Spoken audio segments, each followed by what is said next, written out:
તમે તમારું જોવો ને તો વાંધો ન આવે, તમને બીજાનું જોઈને તમારું તમે ઘર ભાંગો શું થાય? અને જોઈન્ટ ફેમિલીમાં કોઈને રહેવું નથી. બધાય હરવા ફરવા જોઈશે, ઘરનું કામ નથી કરવું. જ્યાં પ્રેમ છે ને ત્યાં પ્રોબ્લેમ નથી, જ્યાં પ્રેમ નથી ને ત્યાં દરેક વાતમાં પ્રોબ્લેમ છે. ન ફાવે તો અલગ રહેવું, પણ ડિવોર્સની વાત તો પછી ગુજરાતમાં ડિવોર્સના કેસ વધે છે અને ખાસ કરીને અર્બન એરિયામાં. તો તમારા મતે તેનું કારણ શું હોઈ શકે? અત્યારે તો એવું છે કે વધારે ભણેલી લેડીઝ હોય, છોકરીઓ, તો ઈ લગભગ જતું નથી કરતી. લેડીઝ ને મોસ્ટ ઓફ છે ને એના મમ્મી પપ્પા બહુ ઇન્ટરફિયર થતા હોય. હવે મા બાપ ની વાત માની મમ્મી એમ કે આમ નહીં કરતી ને ચમાઈને આમ કરી તો એમ નો ચાલે.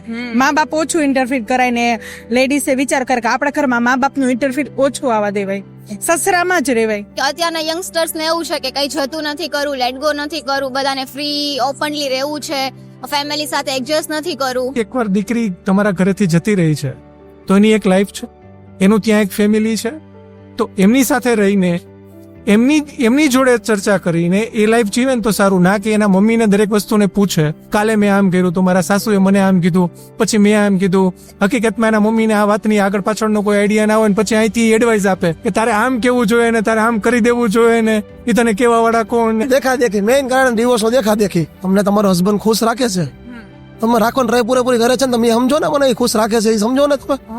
એનો હસબન્ડ તમને દુબઈ લઈ જાય તો તમારો હસબન્ડ તમને મુંબઈ લઈ જ ગયો છે ને, એ જોવો ને તમે. ન્યુક્લિયર ફેમિલી થયા પછી આ પ્રોબ્લેમ વહી થાય, જોઈન્ટમાં તો થતું જ નહીં આવું. એટલે જોઈન્ટમાં બીકે એકબીજા પોતાની રીતે સમાધાન કરી લેતા. આ મોબાઈલનો જમાનો એટલે એવું હા, અમને અમે એકબીજાના કઈ જન્માક્ષર નથી બેડવા, આમાં જોયા હતા કઈ ઇન્ટરવ્યુ નો ઇન્ટરવ્યુ વડીલોએ નક્કી કર્યું. એટલે હે આ 52 વર્ષ થયા હાલે છે ઘર સંસાર, મોજ કરી.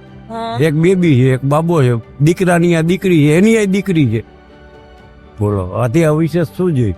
એકબીજાને ટાઈમ નો આપતા હોય, સોશિયલ મીડિયામાં આપણો વધારે યુઝ કરતા હોય. રાત્રે બેડરૂમમાં બને ત્યાં સુધી મોબાઈલનો યુઝ ઓછો થવો જોઈએ.